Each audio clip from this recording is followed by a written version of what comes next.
So then what were some of those obstacles? Well, in the powerlifting game, when I did that, it was mostly injury prone. Yeah, tell people about that a little bit. So powerlifting. So you powerlifted. What was it like getting into that? I actually got into that as Yeah. a kid. Did my first meet in 1983, so I was 16. Little bitty guy, weighed $165, which you can't believe now. Yeah, so people look at you, they know you do something lifting wise. Yeah. So, yeah. Did that till 85-ish. Me and your mom got married. Well, we met in 86, got married in 87. 91, we did one. Then we got into bodybuilding, did that for a while.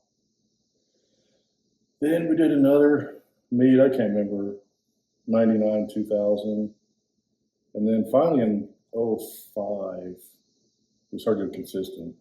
She did bodybuilding and powerlifting. I did bodybuilding a little bit in the 90s, but quit because my physique wasn't that good. You're built to push I heavy was built things. to push heavy weight, yeah. But, Yeah.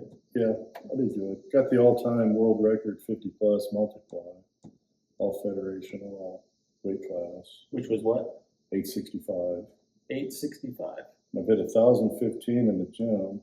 I keep trying to do another meet. I get to training for it and I get hurt. So your mom keeps telling me to quit, but I keep saying I got one more.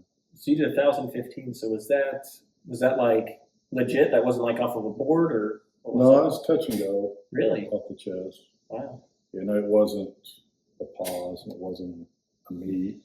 Yeah. You know, for it's sure. just a gym. Did they So it make wouldn't video? count. But yeah, it is on video. Okay. You could find it. Cool. But yeah. What kept you doing that?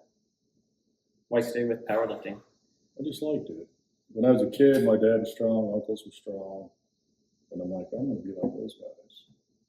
So just got into it and really loved it. And it just seems like the last couple of years, I'm kind of getting finally my fill of it. Yeah. I used to put on powerlifting meets, now I'm kind of burnt out. Yeah. I still go to the gym and lift. And every once in a while, I get this little spark in my eye. I want to do another meet, and I'll train hard, and then something will come up. Yeah. So hopefully I'll do another, but maybe not. So for anybody getting into powerlifting or lifting in general, what's something you'd recommend? Like if you give them one tip. Consistency. Yeah. Yeah. People always think it comes overnight, and it don't. It takes years. All your best lifters at the meet, or I mean, you'll get some anomalies, but usually they're 40-something, even 50. Yeah. You know, your kid gets in early 20s, can't figure out why they're not lifting what the old guys are, but they've been at it 30 years. Mm-hmm. It takes time. Yeah. So my mom didn't mention this though in hers, but yeah, she won that one bodybuilding meet. Yeah, oh, yes, she did. She was in nationals too. Yeah. And she also broke her arm on TV. That was on TV? TMZ was there filming it. She snapped her arm in half inch. Oh, that was a long story. I was supposed to do the Mindy Classic, and she was doing that meet. It was at the same place. We were in LA. Where was that at? Staples Center. Yes. She snaps her arm in half. She's sitting there. Me and Scott Mendelson are spitting on her fingers, trying to get it ripped off her hand. EMTs are showing up. She's like, "You got to go do your meet." I'm like, "I am not doing my meet, not after watching this." Her arms sideways. Talking about trauma. Yeah. That night, my buddy calls me, Scott calls me, he said, "Rich, you wouldn't believe it. You'd have won the whole competition." Well, that's a $5,000 payday. It's like, "That's great." I said, "What was it?" He said, "Everybody bombed out. Somebody only hit a 435. I said, "Oh, that's great." So instead of her winning her 500, me winning $5,000, we wound up going in the hole probably 10 grand for hospital bills. Dang. Yeah, it was fun. See, I heard that story. I didn't know that was on TV though. So you can actually watch it? Yeah, if you could find it. We've been trying to find it. We can't find it. Yeah, it's right on TMZ. Now, the owner of USB, I asked him if he had it, and he said, "Yeah, but he won't show it to us." Why? I don't know. I think he's scared he's liable. I don't know. Can't show it. It's been 10 years ago. It should be safe now. Jeez. Yeah, that's crazy. Yeah. It was fun. Yeah. So, wow, that's wild. Okay. So, so you said, so you did powerlifting, you did the gym, you did construction. You said your title of the book would be called Overcoming Obstacles. Were there any other things that that were obstacles that you overcome that you thought would be cool to share? Well, as far as, I remember I blew my wrist apart. Doctor said you never bench again, which he was wrong. I And you did. And then I had another injury that said the same thing.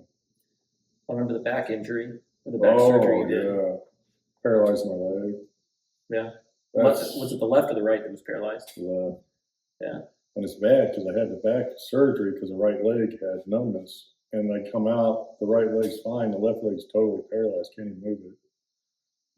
And you go from squatting 6+ for sets of 10 to trying to get off the toilet seat. Yeah. That was a hard point. Yeah. No, You don't know if it's going to come back, and you do physical labor.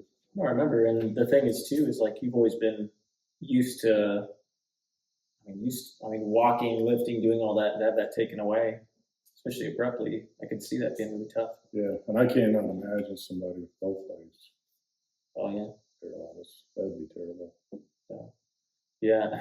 I remember you kept falling a lot too. I feel like every time Yeah, every time I talk to you, you're like, yeah, Dad fell off this thing, or I fell off this the other day. Like, why do you keep falling off stuff? What are you doing?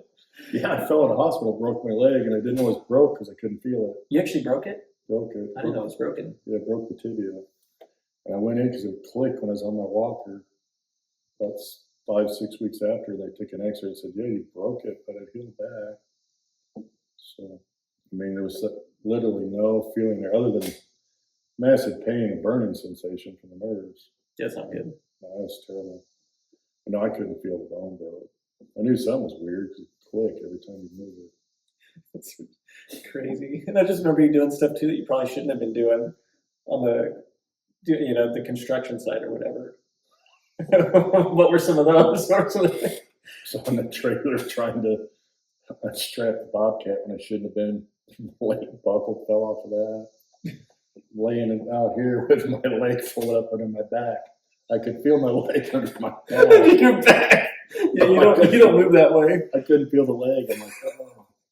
So I laid there about 5 minutes and then climbed, body crawled myself up the trailer to stand up. Gosh. My one good leg. That happened quite a few times. Rolling down the hillsides and stuff. But it finally came back. The leg's still numb, but it's got the use back, strength back. So Yeah. it is worrisome when you're going through it though, because you don't know. Yeah, you It's never gonna know. come Yeah, back. yeah, exactly. It's valid too. Anytime people go through things like that, yeah, you don't know the future. It's uncertain.